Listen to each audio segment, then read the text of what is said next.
नमस्कार मित्रों, हमारे चैनल अद्भुत ज्ञान सुविचार में आपका स्वागत है।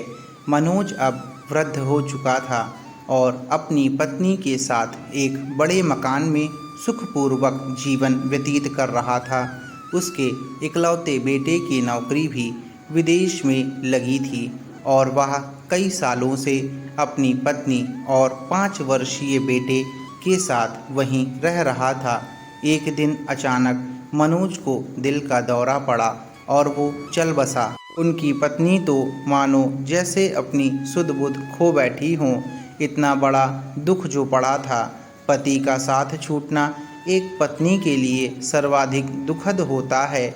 जब बेटे को पता चला कि उसका पिता अब इस दुनिया में नहीं रहा, तो बेटा अपने पिता के अंतिम संस्कार के लिए विदेश से भागा भागा आया। वह बहुत उदास था क्योंकि वह अपने पिता को उनके अंतिम दिनों में अपने साथ नहीं रख पाया। वह यहाँ भारत में अपनी माँ के साथ लगभग 1 सप्ताह तक रहा और यह निर्णय किया कि वह माँ को भी अपने साथ ही लेकर चला जाएगा। उसने माँ से कहा कि वह पिता की तरह उन्हें खोना नहीं चाहता। माँ को जब यह पता चला तो वह बहुत खुश हुई कि चलो अब अपने बेटे और पोते के साथ बुढ़ापा कट जाएगा। उन्होंने अपना मकान और अन्य जगह जमीन बेच दिया और सब कुछ बेटे को दे दिया। निश्चित दिन अपना सब सामान पैक कर बेटे के साथ हवाई अड्डे के लिए निकल पड़ी। सामान और अन्य सुरक्षा जांच के बाद वे लोग वेटिंग एरिया में बैठकर अपनी फ़्लाइट का इंतज़ार कर रहे थे कि तभी लड़के ने कहा, माँ आप यहीं इंतज़ार करो, मैं पता करके आता हूँ कि जहाज़ कितने बजे उड़ेगा। माँ भी बेचारी पहली बार हवाई अड्डे गई थीं और उसको कुछ पता नहीं था। उसने कहा ठीक है और बेटा बोला मैं 5 मिनट में वापस आता हूँ। माँ ने सिर हिलाया और अपने बेटे का इंतज़ार करने लगी। इंतज़ार करते हुए काफ़ी समय बीत गया पर बेटा वापस नहीं आया। वह बहुत परेशान हो गई पर उसको अपने बेटे पर यकीन था कि वो अभी आता ही होगा, पर उसका बेटा ऐसा गया कि फिर वापस नहीं आया। सुबह से इंतज़ार करते हुए रात हो गई।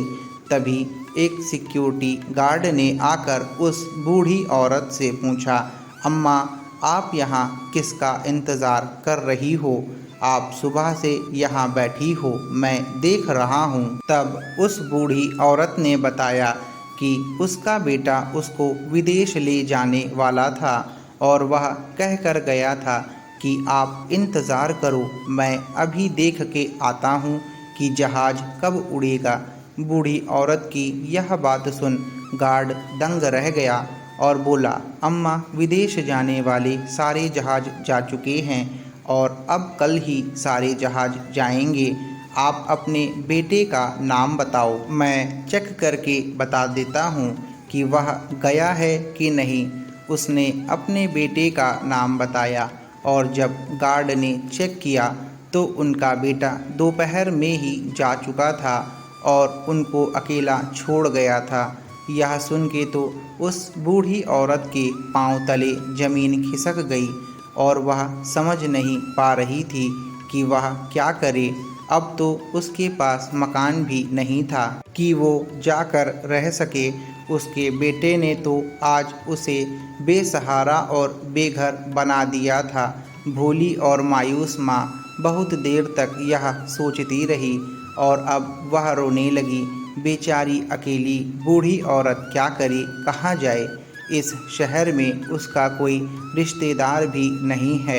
गार्ड यह सब सुनकर दुखी हो गया, लेकिन वह क्या कर सकता था। उसने उस बूढ़ी औरत से कहा, माताजी आप अपने उसी घर पर चले जाइए और जिसने भी वह घर खरीदा है उसको बोलिए कि वह आपको वहीं रहने के लिए थोड़ी सी जगह दे दे।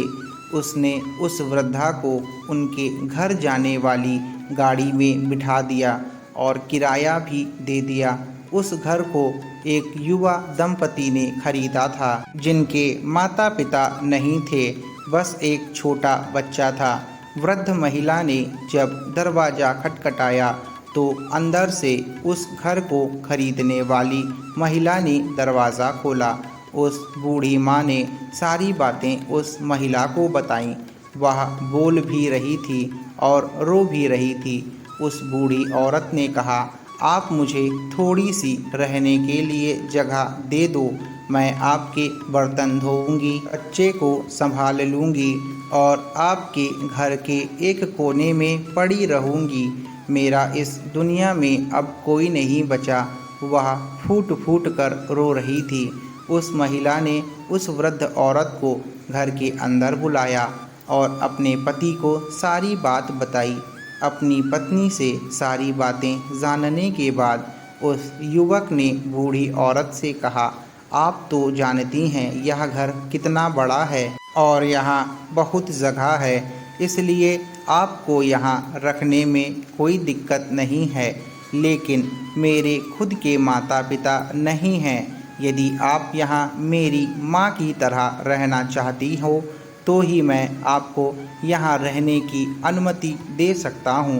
यह सुन वह बूढ़ी महिला बहुत भावुक हो गई।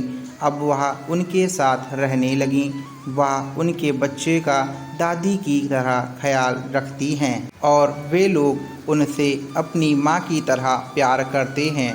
दोस्तों, जब कोई अपना सगा इस तरह बेरहमी से पेश आता है तो कई निस्वार्थ प्रेम वाले व्यक्ति आगे आकर सहारा दे ही देते हैं। तभी तो यह दुनिया चल रही है। पर आज भी उस बूढ़ी औरत के मन में एक ही सवाल है कि आखिर क्यों उनके बेटे ने ऐसा किया। दोस्तों, आपको कैसी लगी ये कहानी हमें कमेंट में ज़रूर बताइएगा। और अभी तक आपने हमारे चैनल अद्भुत ज्ञान सुविचार को सब्सक्राइब नहीं किया है तो सब्सक्राइब करें और बेल आइकन को दबाना ना भूलें।